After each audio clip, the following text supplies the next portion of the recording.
What's up, man? What's up? Thanks for coming. Nice to meet you. Appreciate you. Yeah, of course. Awesome. Thanks, Jesse. So I wanna talk to you about a couple of things today.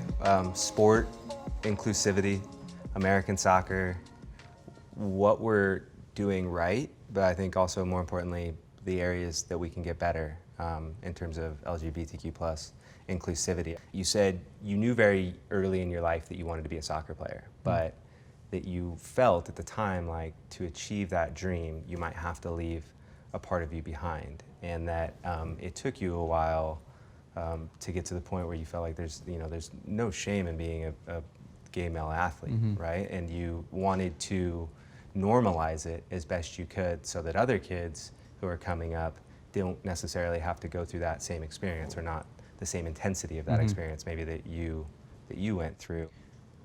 How do you feel that normalization process is going? Growing up, I didn't see many gay athletes like myself. Yeah. So it took me a while to accept myself in different facets of my life. But one of the places where I didn't really see much representation was in sports. Yeah. And so I basically, like you said, I wasn't gonna let anything get in my way of achieving my goals, which were to be a professional soccer player. Initially when I was starting, like coming out and having my sexuality, like figuring that out in general was gonna be like far out of my mind. I think once I realized how hard those obstacles were for me early on in my career, and how other people that were in my place weren't having to deal with this whole other component of growing up and maturing. Right.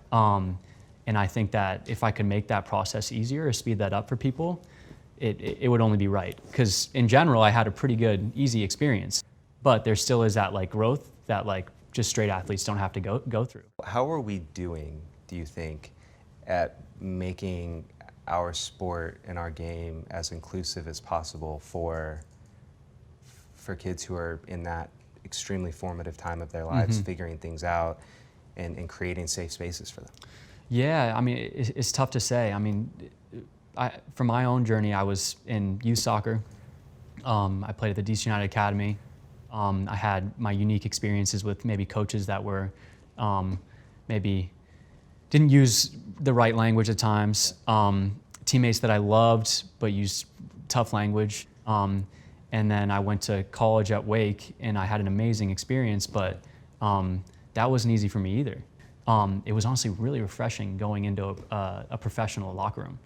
Because guys didn't talk about like women like they did in college, or there was a little bit more respect for your personal space. After every weekend, I'm not asked what girl did I hook up with, you know? So I've talked about in the past how much coaches have a responsibility, especially at the youth level, to make it more inclusive. And there's a big part of that, you mentioned it, but the language, being extremely careful about your word selection in order to make that environment feel safe and inclusive. Yeah, one of our teammates last year, he was kind of giving one of the young guys a hard time, asking about girls, and I was like, hey, what if he didn't like girls, you know? Like, you're making him pretty uncomfortable, whether you're asking him things that he doesn't want to answer in the first place, but if you're gonna ask him that, be open to the fact that maybe he's not just interested in girls. That's amazing. So it's just little things for us to think about. Yeah, what did he say?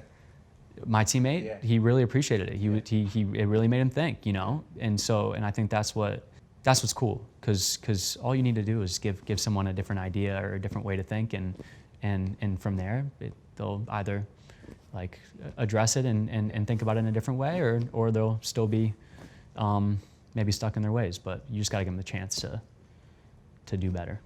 Not a lot of my teammates have had gay friends. Like they maybe haven't felt comfortable enough to ask a question that they maybe were naive about or didn't know about, you know?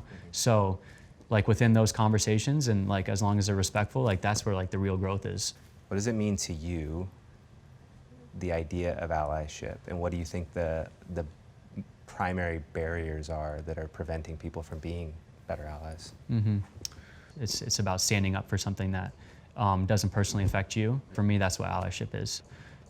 Whether you want to stand up in terms of financially, whether you want to stand up and build awareness, there's different ways you can do it, right? I mean, you can give your money, you can give your time, you can give education to the next person so that they have the right tools to help support someone in the community. And that's what it looks like to me. Pick one thing that you're passionate about and you care about. Like we can't do it all. We can't pledge our time and energy to 100 different things and try to make like legitimate positive change, you know? So if there's like one area in the community that you really care about, like we're talking about this 365 days of pride now with the USL, like that's moving towards more of like actual substantial like work that's gonna be done on a day-to-day basis, like with an actual goal. It sort of feels like a check mark when you post about something, or I'm like so inundated with like links and stuff that like I just gloss over it. And I feel like I'm almost numb to like the different causes at times. And so that's why I think in order to like actually be a really good ally, just pick like one thing, like seriously. What are clubs doing well, and sort of similar to what we talked about before, where can teams even get a little bit better in terms of overall inclusivity practices within their walls? Yeah, at Minnesota, I loved how that they had a gay fan club. That was sweet to me. I mean, to be able to have a pride game, but actually see like the LGBTQ plus community in the stands, like it's different, you know. And for me, when I came out at the Pride game, it very much was like a celebration with those people, you know. That's so for them cool to know that they had like a person like them that was playing on the field, and like that was like what was really special to me. DC, there was a lot of gay fans. That was nice, and in San Diego too. We're building that here, and I think it's only good for them. Like when we can get these stadiums full again, like there are going to be a lot of fans out there that are going to be wanting to come to games, and because they feel they like that they belong here, and that they'll be supported, and that they can come watch their team. It seems like you have some really good people around you here in Landon, in Warren, and Andrew, people who care about you and who want to do the right thing. When I knew my time at Minnesota was ending, and I had a good idea that I wanted to be in the USL to really grow as a player. I was smart with where I wanted to go, you know. Like I thought that this would be a great place, and wow, I was proven right. And not only is it a good place for me playing wise, but like the support I've had, and to be honest, like at the beginning. I wasn't made to feel different than anyone else on the team, and that's what you want, right? But you also want to be able to have like real conversations with your coaches and in the front office, and be able to feel comfortable expressing yourself if you want to, and that's how I felt. And so it's been really a seamless transition, and obviously feel really supported by the guys on the team, and I've been lucky. So. How's it been from a strictly soccer standpoint? How's your game right now? It's great. Is it? I'm so happy. I can't remember being happier, really. And last year was so much fun. Towards the end of the year, we really were. You were flying. Yeah, we were playing really well. We were just enjoying ourselves. I think going through that rough patch, like when we weren't scoring and when we lost a couple games, and being able to push towards playoffs and have something to look forward to. I just haven't had that, you know, and to feel like an important member of the team, like I'd been missing that, you know, like you can show up to work and enjoy yourself and be like grateful that you get to play soccer every day, but like if you don't feel like a part of the team, like it can really suck. I wonder, you know, just from your chair, is there anything that we can do better? Is there anything that USL can do better? Obviously, we talked about pride matches. I think they're important. I think we can expand on them. League-wide, I don't know how much you would have to like push a certain narrative necessarily. I think like that's where like teams can kind of explore different ways that they can really like engage their fans and make that night or that time a special time for those fans. But and then I think that the last thing would be, if an incident happens as a league, making sure that it's properly dealt with.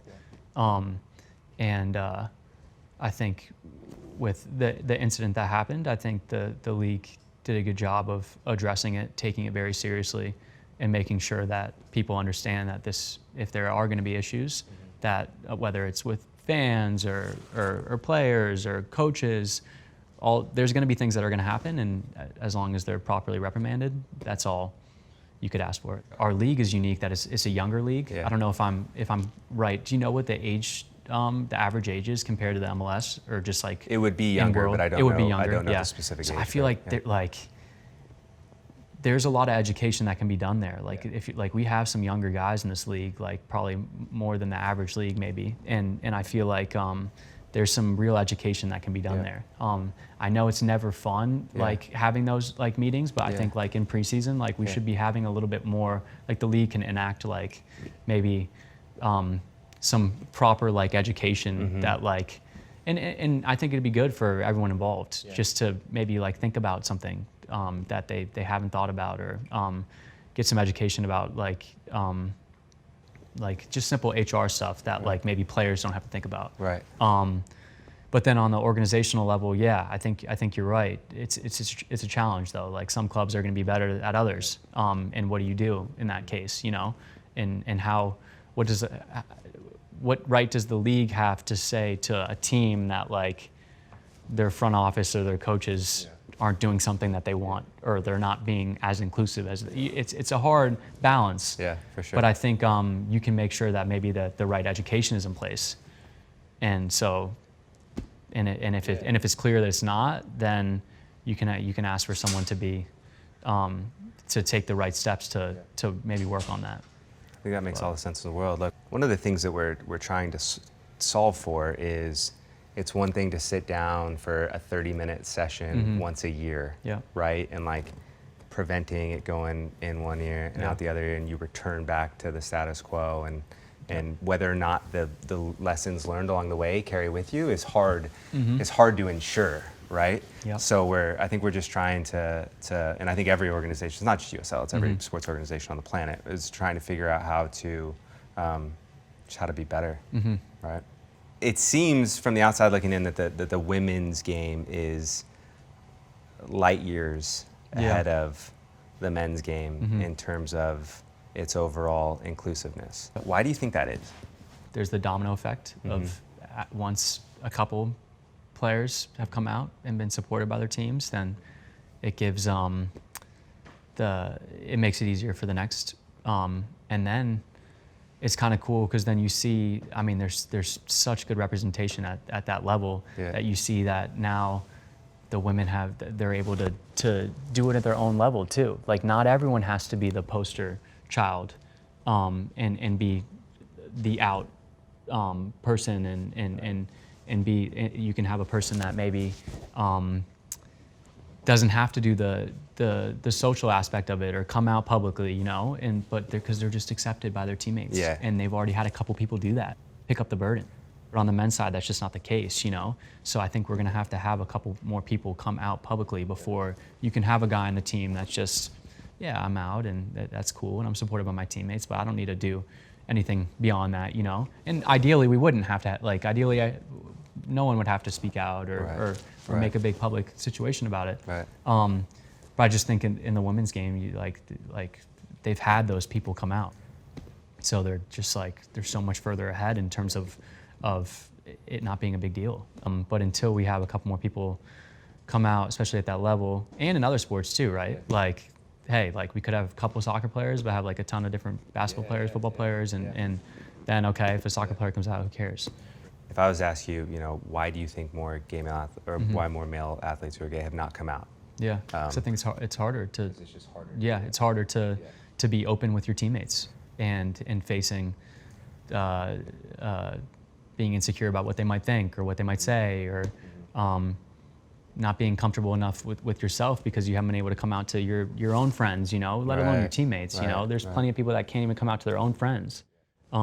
I think now our younger generation is way beyond where even I was, and I'm only 26, with being able to come out at an earlier age. So they're coming out at 12, 13, 14, 15, and being supported by their friends. Hopefully, if they're playing sports, they're going to be able to come out to their teammates then too. And then there's just a natural progression of, okay, if they end up being a professional, then they're already out. No, they won't even have to worry about it. Whereas when I first became a pro, I hadn't come out to anybody. So that's a lot of work you have to do outside of the sport you're trying to play, you know, in terms of accepting yourself, coming out, having your friends support you, your family support you, then you have your teammates. So it's a lot. There's a lot of levels that you have to get there. So it doesn't surprise me why there's people that come out after they're done playing, because they're focusing on other things. I think what was unique when I left DC, I had told a couple teammates, but I felt like I had been living a lie still.